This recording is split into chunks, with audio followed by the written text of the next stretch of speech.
Shweta, over to you. Thank you, Bharat. So, our next speaker is Ms. Devapriya Roy. Hi, thank you for being here. So, when I first read your book, The Heat and Dust Project, I was reading the checklist that you wrote for your trip. And I was like, this is exactly what I write when we used to go on school trips and college trips. Like, I can relate to this. And I love that about your writing. So, a little about Devapriya. She began her career with the Vague Woman's Handbook in March 2011, which appeared on India Today's bestseller list. A few of her other notable books are Friends from College, Indira, The Weight Loss Club, and more. We are super excited to have you here. Thank you so I'm much super for being excited to be here. And that you've read the books is icing on the cake. here. Yeah, thank you. Right, so we'll go straight away to the questions then. So, all of us here are book lovers, and we all began our journey at very different points in life getting into reading. What is your earliest memory being surrounded with books? Earliest memory of reading. So this I don't remember, but my mother says that the first sort of she had been teaching me the alphabet, and the first thing that I read out was actually rather morbid, but she remembers being surprised that I saw the newspaper and I actually, you know how when you start reading the words finally click and they come together, right? So she remembers me reading out 1,000 killed in tornado, right? So I must have been maybe 3 years old. I didn't understand any of the words, but I was just sort of 1,000 killed in tornado. So I actually spelled it out like that. So this is what she remembers. My sort of most visceral memory is reading with my mother, that after school, on days when she could come back from her college early, or it was a weekend or something, I'd be in her bed and we'd read a book together.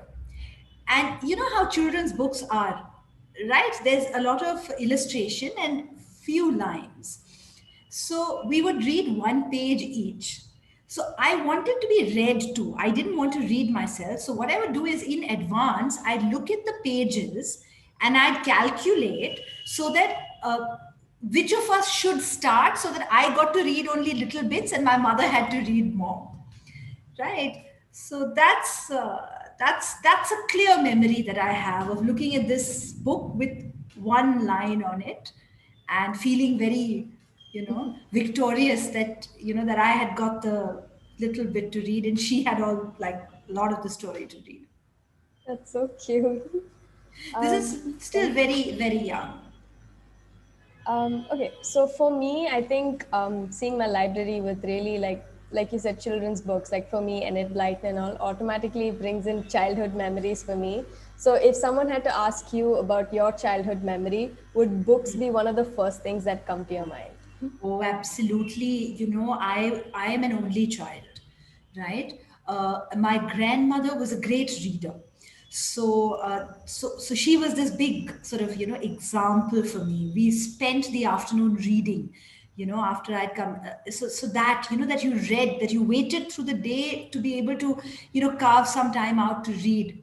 That's something. Of course, Enid Blyton. And you know how Enid Blyton was also about the food, right? Yes, so much about the So food. much about the food. And you'd read and you'd feel hungry. And later on, when you grew up and you actually ate some of those things that were mentioned, you were so disappointed, right? So disappointed when she talks about scones, and I'm like, but Yes. yeah, I Yes. completely agree with you. So Enid Blyton, and another very sort of wonderful memory for me is my school library. I went to this school which was a very old school, so it was established in the 1800s, and we had these old staircases, wooden, and I'm sure there must have been a few ghosts. But the library was amazing, and we had an amazing librarian. Her name was Miss Wassel, and Miss Wassel knew every book in that library, right? So one memory that I have of my sort of early career where I found that I could be quite amoral when it came to books is that, we were allowed to check out one book from the library for a week.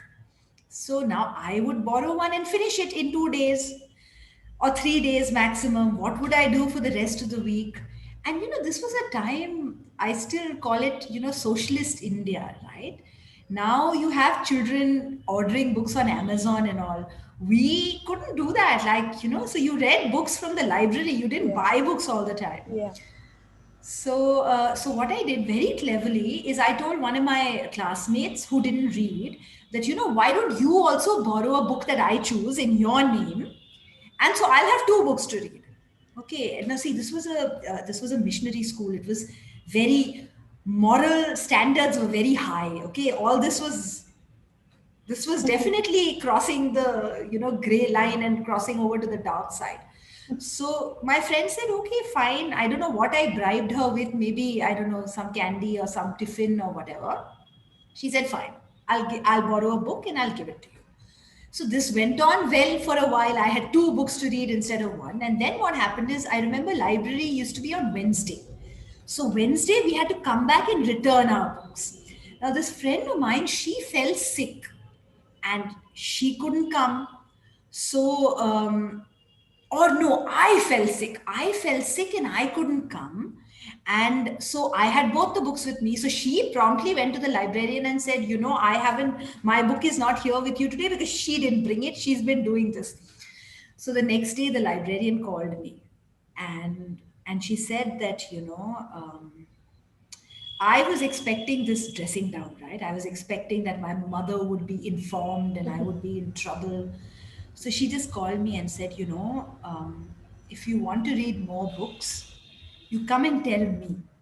Okay. You come and return the book that you finished reading and come during break time and take another book.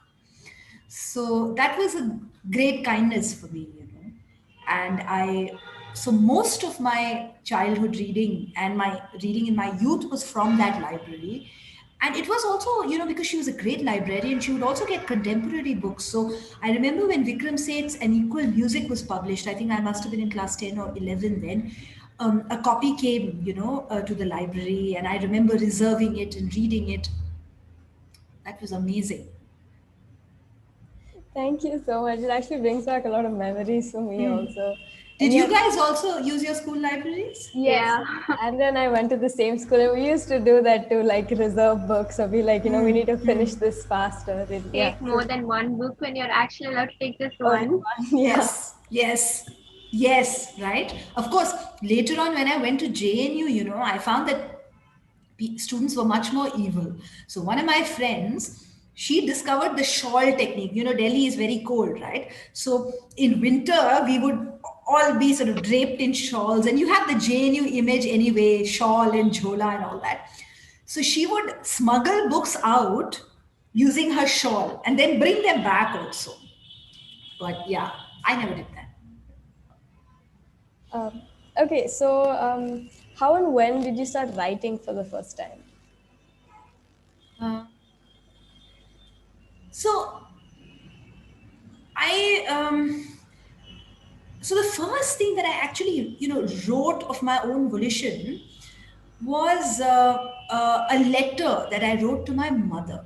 In school, I used to be this really geeky, really ugly kid, okay, who was so awkward and was never cast in any play or anything. So I remember in class one, I got some side role, okay, for the first time, which for me was this great moment. I was cast as a shepherd in a nativity play. So what I did is I wrote my mother a letter to tell her that I have broken through. I am now a star. So that letter was sort of the first time that I wanted to tell her something, and so I wrote a letter. Then I think I must have been in class five or so when we had a newspaper supplement called Voices. So the Statesman, they had a supplement for children. It was called Voices, and young people used to write for it.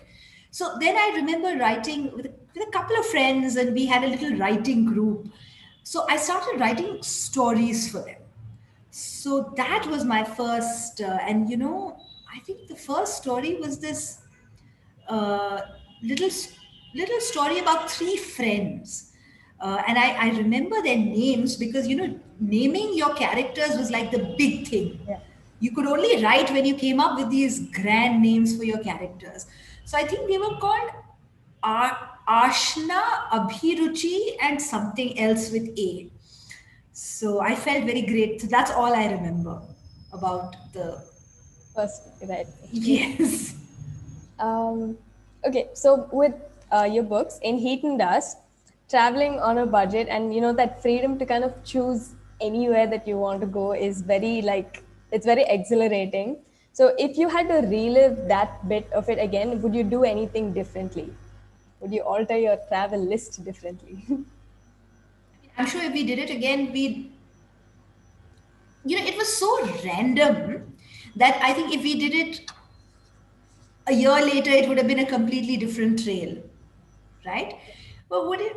I don't think we'd have done anything differently. I think maybe we would have fought a little less on the journey, um, because apparently that's that. Yeah, I think that's the only thing we would have done differently. We would Okay. have made all the other mistakes, maybe fought a little less. Okay. Okay. So, I think like every time a person visits a new place, they're like, I'm a new person here. So, did you overcome any fears or anything while you were on this trip? Um, That's a really good question, that every time you're in a new place, you do feel you Yeah. renewed, you feel Yeah. like a new person. Of course, for me, I wanted to settle down everywhere, right? You know that, you've read the book. Yes. Wherever I went, I want to live here. Um, the main fear I think that, we conquered was the fear of how when you have a very protected childhood, then you're taught to fear everything. You're taught to fear everybody, you know so we have so many barriers between people because these fears exist, right? You see people as others, if you're from the middle classes, then you consider everyone else from the other classes with a bit of fear, especially if you're from the middle classes. Um, whether it's people of a different part of the country, people who practice a different religion. What this did is it completely freed us. It freed us from all those notions. We could live anywhere. We could, you could go and ask anyone for anything. You can talk to anyone. It, the whole thing that you feel that we move around in bubbles, even us are, we have so many people in our country. Our cities are so crowded, right? And yet essentially we all live in bubbles. We carry our own worlds with us everywhere, which is why we become friends with similar people.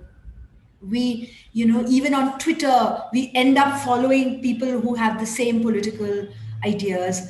We are always closing ourselves, right? So that's the thing that changed. um, the fear of those barriers we were able to overcome. Thank you. Actually, that was very nice answer. So I read that you met a lot of people on your trip. So are you still in contact with any of them? Yeah, that was the zeitgeist moment for Facebook, right? So many of the people we met, we then became friends on Facebook. Okay. We had that group on Facebook. So, for example, the twins are very popular, right? Yeah. Uri and Swika Hillel, they definitely became very good friends, and we're still in touch. When the book came out, we sent them a copy each, separate copies Okay. for each of them. Okay, that's nice. So, would you ever make a movie out of the Heat and Dust project? And if you could pick two actors, who would you choose? Oh, well, that's a tough one. Yeah. You know, actually, there have been attempts, more than a movie, shows, like a Netflix sort of thing. Mm. But somehow, I don't know, it never, it. it never quite worked out, because since it's a book based on our real journeys, the question was always, is it going to be sort of in Devapriya's journey that we do, or is it going to be slightly different? So I even came up with a formula for that. That, you know, it's two young people some years later who follow the book, right, on a little adventure. But it didn't work out, and then we had the pandemic, and now nobody is traveling anymore. So I don't know if you know, I think that's changed for a little bit now. But Who who would? would you? Yeah. Oh, that's okay. Let me think about it. Can I think Okay. about it for a Yes, bit? yes, yes. Um, where do you think the best stories come from?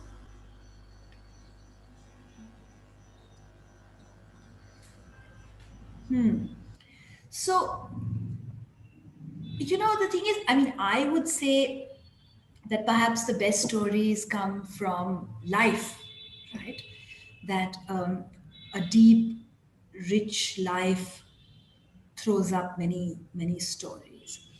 And yet, if I said that, so, you know, so when you look at somebody like Tolstoy, right, or you look at somebody like Vikram Seth, they've also had very rich lives, and they've also had a lot to write about. So their great stories have come from the world that they have inhabited, and their inner lives.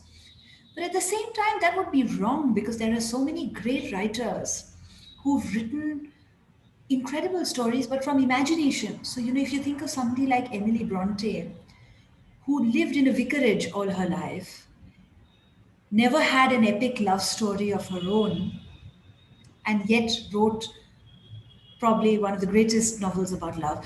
That's true for many women writers, right? Somebody like Ashapurna Devi in Bengali. You know, she was, if you met her, like Jane Austen, she would seem like a housewife, you know, like a grandmother, a mother.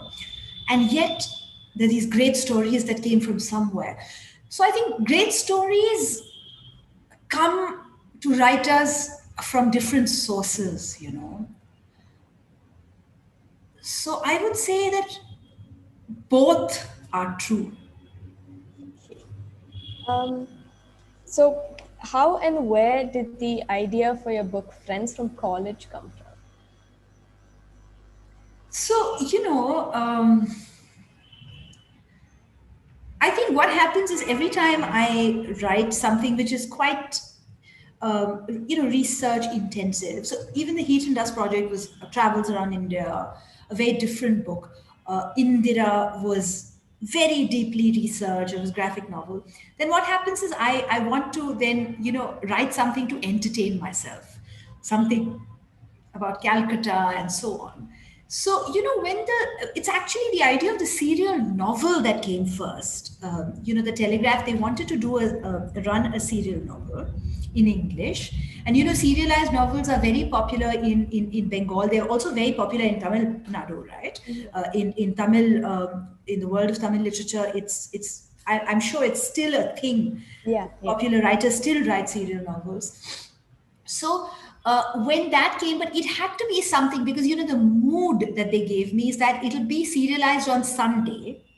Okay. So Sunday morning, you can see all your Bengali readers reading it with their breakfast, and their Sunday breakfast is a little fancy. So they'll have luchi and aloo, you know. So luchi is that puffed bread, like puri, and aloo dum. So it had to have that element, right? It couldn't be a very dark or a very literary novel. The other thing is it had to have hooks.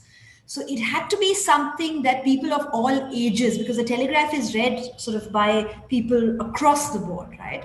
So it had to be something which people of different ages would relate to. So then I thought I'll write about a group of friends. That has always interested me greatly. You know, that, you know, if we're talking about a group of friends, and it's Calcutta, and all of them have come back, as it were, after many years. So essentially, I wrote it to entertain myself. Okay.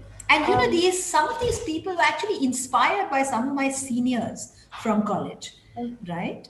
Um, so Charulata Ghosh is definitely a kind of a tribute to a senior of mine who shares my name. She's also Devapriya, Okay. Devapriya Basu.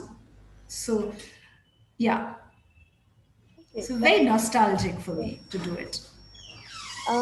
Okay, so when I first read Heat and Dust, there was a Chandler Bing quote, like the very first thing. So Yes, can I assume yes, you're a Friends fan? yes. Yay, okay. So if you had to define Saurav and yourself as a Friends character, who would you pick? Oh, so then Saurav is definitely more Rossish, but he's got Chandler's sense of humor. Okay, okay. Okay. Yeah. So that's, yeah, maybe later Chandler. Uh, I am kind of like a cross between. I'm more like Phoebe, I think. I'm kind of floofy and vague. You know, my first book is called The Vague Woman's Handbook. Uh, Yeah, uh, definitely not Monica. I'm very messy. Okay, I'm very messy and very not on point, lists and all. No, no. Yeah, awesome. Would you be interested in a Friends quiz? Like very Sure. Yes, let's see what you got. okay. So how many times was Ross legally divorced? Well, thrice. I mean, yeah, three divorces. Thrice. Yeah, yes, awesome. What is the name addressed on the TV guide to Chandler's apartment? Chenandler Bomb. Yes. What's the name of the coffee house? Central Park. What was Gunther's job before he started working at Central Park? He was in the cast of All My Children. Yes, as a soap opera star. Yeah. Yes. The name of the show Joey was on, Days of Our Lives. and apparently the difficult question for Rachel: what is Chandler Bing's job? Well, he's not a Monster. monster. You know what? Sort of knows the answer to this, but he is a kind of a data analyst. Yeah, yeah. Yes, but That's it.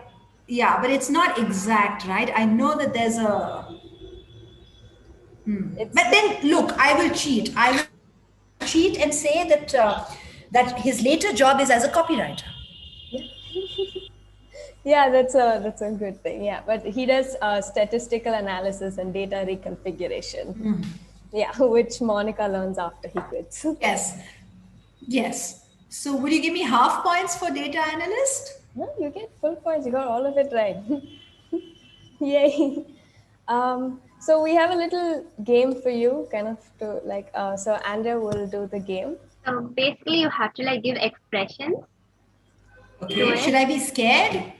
No. So we've just given hypothetical Yeah. situations, and you just have to give facial expression. Okay. So Oh, okay. Let when me your hear favorite carefully. book character dies, okay. When you meet your favorite author, No, actually, I don't do that. I met Vikram Seth, okay, and you know what I did? I was like, I was like that. I was literally creepy and weird, and I was tongue tied. I couldn't speak to him because I was like, I'm your fan. So this squeak came out of my, yeah. okay. When you get a free book, I love free books. I absolutely love free books. I became a reviewer for free books. when you're locked inside a library,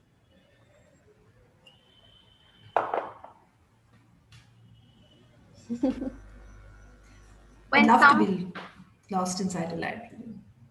when someone sneezes near you, When someone sneezes near me, yeah. I'm very, heat and dust has kind of cured me of that. I'm very like, fine. Like maybe I'll just roll my eyes, but yeah. I mean, even Corona, I'm not very like particular. When someone quotes a famous book to you That I love or I hate. that That you I love, that I love. I like that person instantly. okay. When your book comes out, It's horrible, okay? When your book comes out, you want to hide. You just want to get under a blanket and stay there. when you trip and you hope no one saw it, I trip all the time and everyone sees it. Okay? So it's like, again, Okay. When a joke isn't funny, but you don't want to be rude.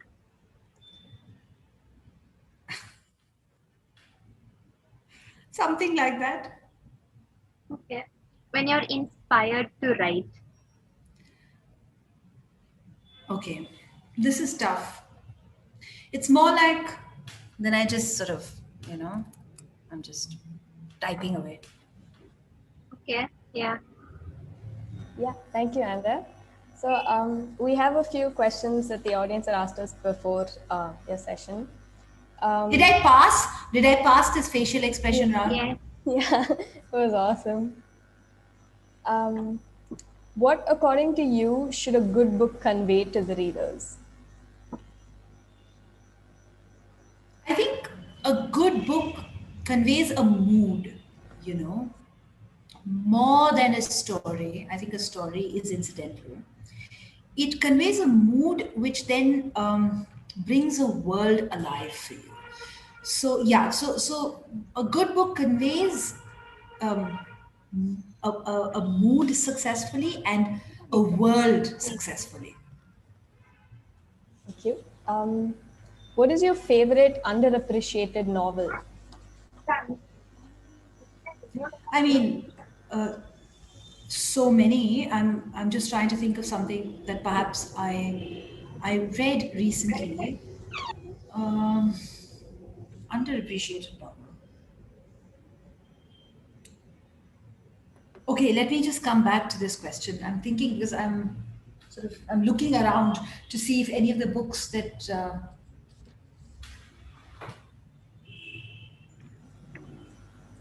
well, I think it's not a novel, but it's a memoir. It's a memoir written by the great Hindi poet Nirala, and it's been translated into English very well by a translator called Sati Khanna. It's a tiny little book called A Life Misspent. It's a remarkable work. It's a work of genius, and I think it's very underappreciated because I've not heard anyone talk about it.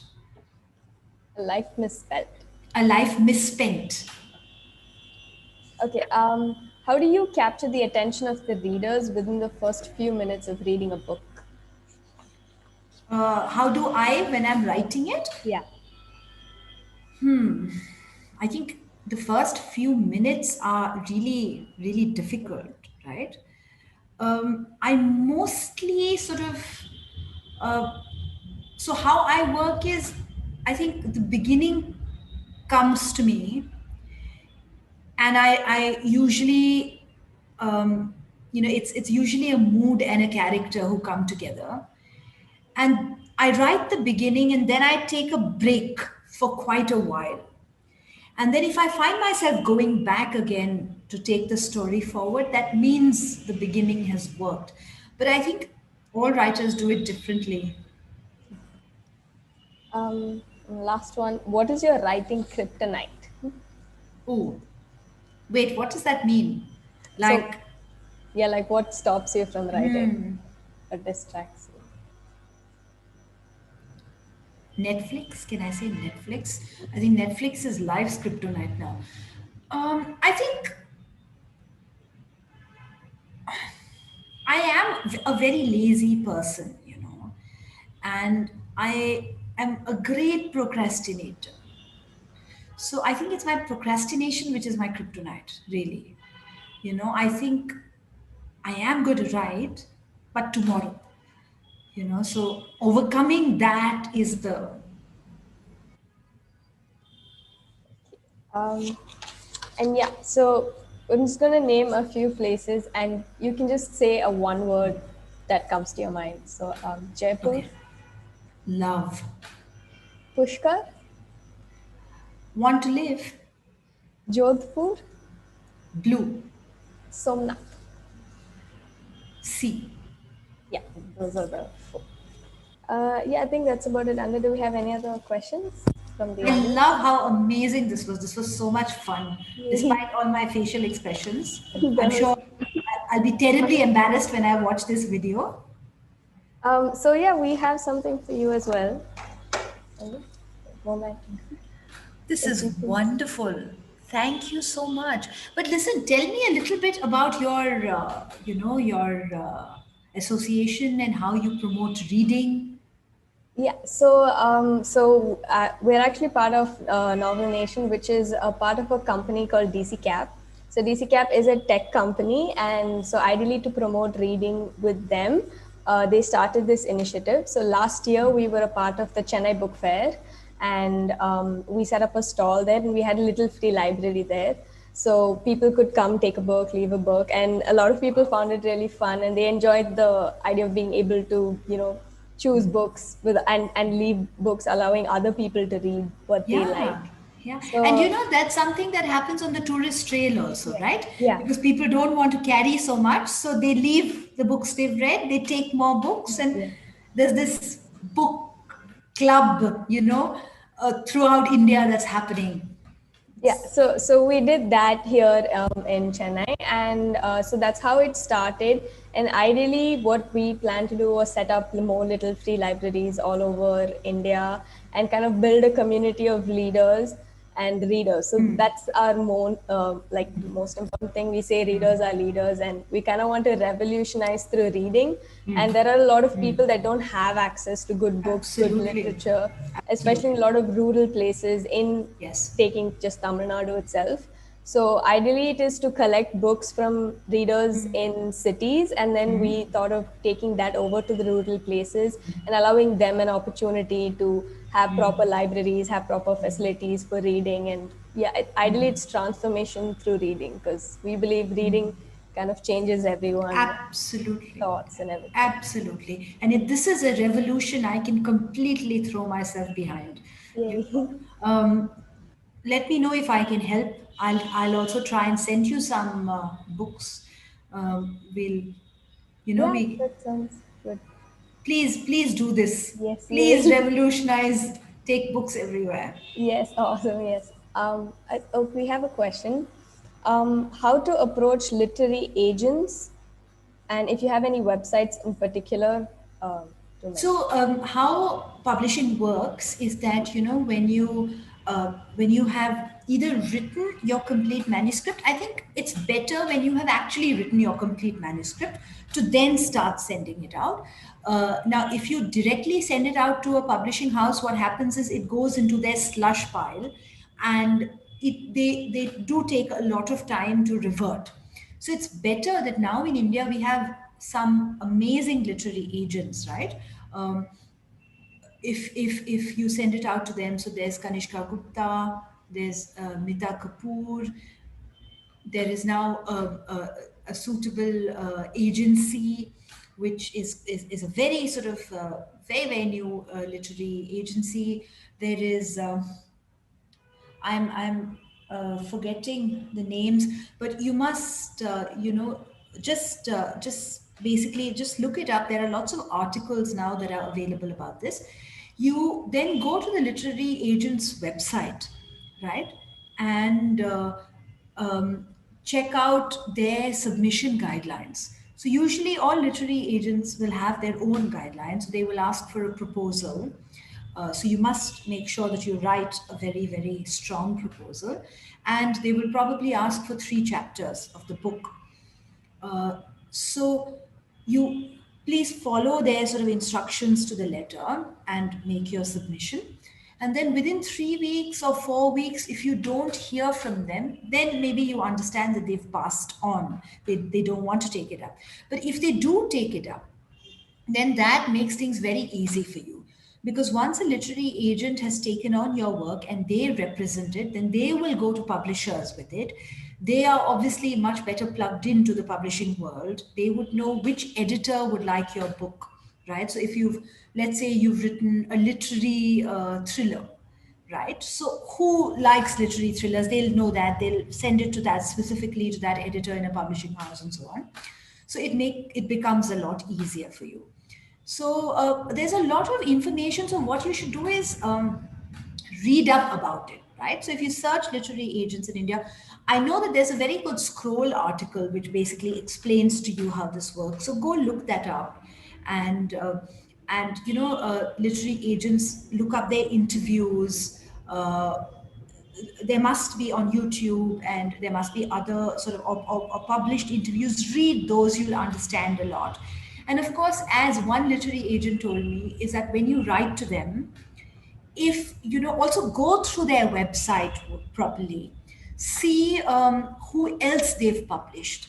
Okay, so let's say that is something very important. Okay, you know how when you're young and you've written a book and you think, oh my god, my book is, this is the book, right? And it's the only book that matters, and you want to send it out. But what is very important is that you have to understand that publishing is an ecosystem, right? So you have to know that what is the current right now, what are some of the writers writing now, what is, so when you go to bookstores, look at new releases. Every bookstore you walk into has a section called new releases. See what other books have come out. So let's say you've written a romance, right? Then you also see what other romances are out. If you're writing to a literary agent, see if they've published a literary, your kind of book. Maybe in your covering letter, tell them that, oh, I really like this book that you've represented. Because when you do that, it immediately sets you apart, right? So when the literary agent is also reading, they think that, okay, you've done your research. You've put in some effort, you understand the world of publishing.